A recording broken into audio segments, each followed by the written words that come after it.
Welcome to Masteriyo Tutorials. In this video, we will learn about how to use Content Drip. Content Drip is a feature which allows you to control the flow of your courses by unlocking course contents as per your need.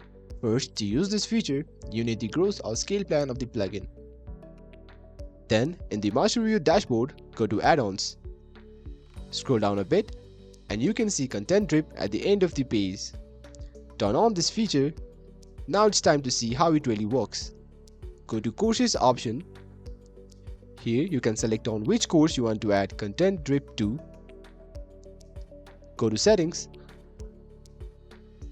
Now you can find the Content Drip settings right here. Here you will get 4 flow types: free, sequential, date selection, and X days from enrollment. The two options, free flow and sequential, are available after installing Masteriyo Pro, but the remaining options require you to enable Content Drip from the add-ons page.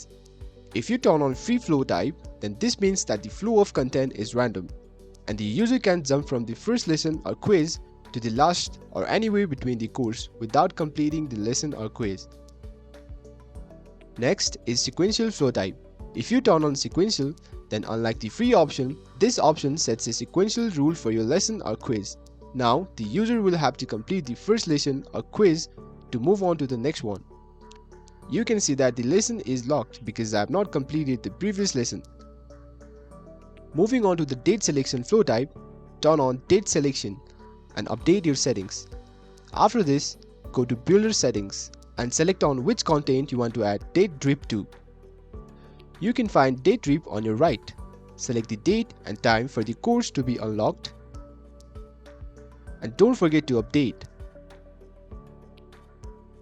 Now, if you look into your course, there appears a lock and this course will only be available for the specific date and time.